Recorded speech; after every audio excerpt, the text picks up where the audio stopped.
Hello everyone. In today's lecture, we are going to learn that how to use function, how to create user-defined function, and how to use it in the program. So let's start. So here is the definition: addition of two numbers using user-defined function. If we simply write the program to add two numbers, it's very easy. You can simply take two variables to take numbers and one to save the answer, and then we simply print it, right? But this program we will do using the user defined function. So let's take some variable like no1, no2, and the same program we are going to do, but using the function, right?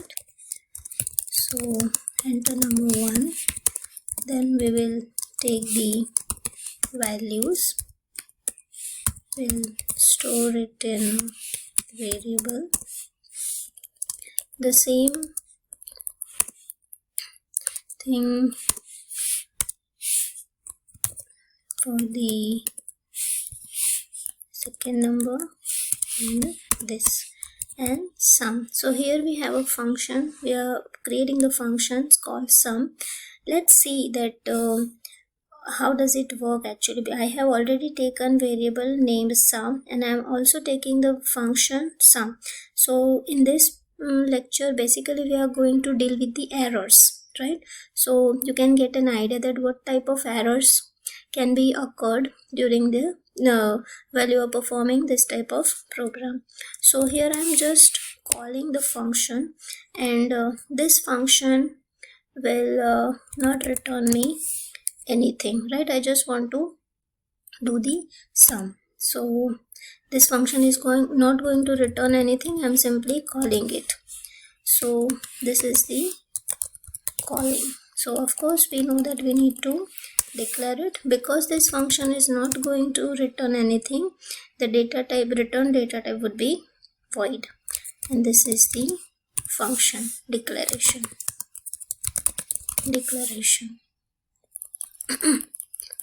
So now let's because this is not going to return anything, we need to print the output in the function only. So simply get ch and done, and now void sum. So this is the definition, right? Okay, so what we need to do, we want to do the addition of number 1 plus number 2, and that we want to save in the variable sum, right? And here we will print. So answer is %d which will come from the variable sum, right? Okay, so actually this program will give many errors, and we will solve each and every error one by one, and that way you will come to know that how actually function works, right? So in this program there are so many mistakes, so many errors are there. Let's deal with them one by one. So visible problems, we can see that variable name and function name we have taken same, right? The variable we have declared over here, and we are using them out of scope, because we know that when we declare any variable, so that variable has a scope till the block, right? And this variable no1 no2 sum we are using out of scope. So let's see what happens, right? So compile it. 4 errors are there. Multiple declaration for sum, right? Multiple declaration, it means we cannot have same name, right? So instead of sum, or let's say ans, fine. So instead of sum variable, I am taking ans, and here also ans. Okay, so now let's compile it again. Three errors. Undefined symbol ANS. See, undefined symbol ANS, NO1, NO2. Why error? The reason is we have used this variable out of scope. We have declared over here, but still it is giving an error of undefined symbol. Undefined means we have not declared that variable. So it means that we cannot use the variable which are out of scope. So what we can do? We have multiple solution for that. The first solution is global declaration. So I'll declare these three variables globally. This is